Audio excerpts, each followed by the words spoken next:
একসময় লড়াই হয়েছিল সম্মুখ সমরে। এবার সেই প্রাক্তন প্রতিপক্ষের হাত ধরেই তৃণমূলে ফিরলেন সিপিএম এর প্রতিকূল। 24-এর লোকসভা নির্বাচনে ডায়মন্ড হারবার কেন্দ্র থেকে অভিষেক বন্দ্যোপাধ্যায়ের বিরুদ্ধেই লড়েছিলেন তিনি। এবার অভিষেক বন্দ্যোপাধ্যায় সতীর্থ হয়ে গেলেন তরুণ তুর্কি প্রতিকুর রহমান। জল্পনা চলছিল, সেই জল্পনায় শিলমোহর দিয়ে আনুষ্ঠানিকভাবে তৃণমূলে যোগ দিলেন বাম যুব নেতা প্রতিকুর। শনিবার আমতলায় অভিষেকের হাত থেকে তৃণমূলের পতাকা তুলে নেন তিনি যখন তৃণমূলে যোগ দিচ্ছেন তখন কলকাতা থেকে তাকে দল বিরোধী কার্যকলাপে যুক্ত থাকার অভিযোগে সিপিএম থেকে বহিষ্কারের কথা জানিয়ে দেন সিপিএম এর রাজ্য সম্পাদক মোহাম্মদ সেলিম। রাজ্য সম্পাদক মণ্ডলীর সিদ্ধান্ত, প্রতিকুর রহমান শত্রু শিবিরে যোগ দেওয়ার জন্য এবং পার্টি বিরোধী কার্যকলাপে লিপ্ত থাকার জন্য তাকে আমরা বহিষ্কার করছি। এখন যে পথ বেছে নিয়েছে, মার্ক্সবাদী পথ ছেড়ে, সেখানে সেই পথে যারা পথিক তাদের মতো করে সাফল্যের শিখরে উঠুক, ভালো থাকুক। প্রতিকুরে তৃণমূলে যাওয়াকে ভালো চোখে দেখছেন না তার একসময় সতীর্থ শতরূপ ঘোষ। তার মতে পুরনো প্রতিকুরকে তিনি মনে রাখবেন। আর বলার কিছু নেই, যে প্রতিকুরকে চিনতাম সেই প্রতিকুরকে মনে রাখবো, কিন্তু সেই প্রতিকুরের মৃত্যু হয়েছে। এখন যাকে দেখছি সে ঠিক আছে, সে একজন তৃণমূলের গ্রাসরুট লেভেলের কর্মী, ভালো কথা। প্রতিকুরের দল বদলে বাম তৃণমূল আতাতের তত্ত্ব সামনে এনেছে গেরুয়া শিবির।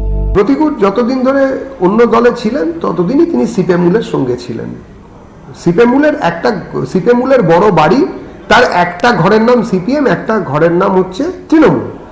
সিপিএম এর ঘর থেকে প্রতিকুর তৃণমূলে যাচ্ছেন হয়তোবা, কিন্তু ব্যাপারটা তো একটাই, বুঝতে তো হবে যে সিপিএমুল একটাই পার্টি। তারা ভারতবর্ষের থেকে মিলেমিশি করে কফি আর ফিশ ফ্রাই নবান্নের 14 তলায় খেয়ে তারা আমাদের পশ্চিমবঙ্গের বাঙালিদের জীবন সব থেকে যন্ত্রণাদায়ক করার জন্য লড়ে যাচ্ছেন। একজন তৃণমূলে যাচ্ছেন, একজন রাত্রেবেলায় হুমায়ুনের সঙ্গে মিটিং করছেন। পশ্চিমবঙ্গের বাঙালি বুঝেছে, সুতরাং পশ্চিমবঙ্গের বাঙালি আর কোনো ভোট কাটুয়া বামেদের কথা শুনে কোনো কাজ করবেন না। যদিও বাম সহ বিজেপির বক্তব্যকে গুরুত্ব না দিয়ে সাহস নিয়ে তৃণমূলে আসার জন্য প্রতিকুরকে অভিনন্দন জানান তৃণমূলের সর্বভারতীয় সাধারণ সম্পাদক অভিষেক বন্দ্যোপাধ্যায়। আমি প্রতিকুরকে ধন্যবাদ জানাবো যে সাহস দেখিয়ে সিপিএম এর ওই বেড়াজাল ভেঙে ও তৃণমূলে এসে আমার সাথে কথা বলেছেন, তার জন্য ওকে ধন্যবাদ জানাবো। আমারও দরকার কি আছে, শ্রমিক প্রতিকুর তো আজকে নেই, আমার বিরুদ্ধে 2014 সালে প্রার্থী হয়েছিল। আমি যখন রাজভবনের বাইরে ধর্ণা করছিলাম তখন শ্রমিক পরিতন্দু সেই মঞ্চে এসে বলেছিলেন, অভিষেককে বলছে যে ধর্ণা করছে যে ইস্যু নিয়ে 100 দিনের কাজ নিয়ে আমি তাকে সমর্থন দেব। আমার উদারতা, তার উদারতা, তিনি এসছেন। তো আমার কোনো এখানে উদারতা দেখানোর ব্যাপার নেই, আমার ক্রেডিট চাই না। তৃণমূলে যোগ দিয়ে বামেদের কাছে নিজের অবস্থান স্পষ্ট করেন প্রতিকুর। সাফ বক্তব্য, বিজেপিকে রুখতে তৃণমূলের সঙ্গে তার ডিল হয়েছে।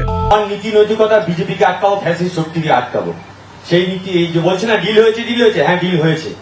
বিজেপিকে পশ্চিমবঙ্গের মাটিতে আটকাবো, বিজেপিকে ঢুকতে দেবো না, এইটাই ডিল হয়েছে আমার।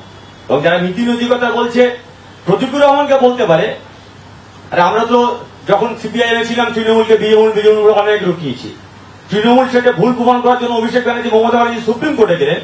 আর প্রতিদিন তৃণমূল কংগ্রেস সিপিআইএমকে বলছে বিজেপির বি টিম, তোমার ভোট ট্রান্সফার করেছো, সেটা প্রমাণ করার জন্য মোহাম্মদ সেলিম হুমায়ুনের সঙ্গে বসলেন।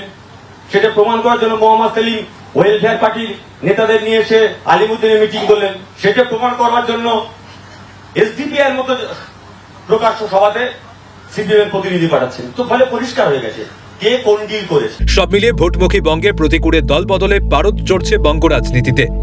তরুণ তুর্কির দল বদলের লাভে ঘাসফুল শিবির কতটা উপকৃত হয়, উত্তর দেবে সময়। ক্যালকাটা নিউজ।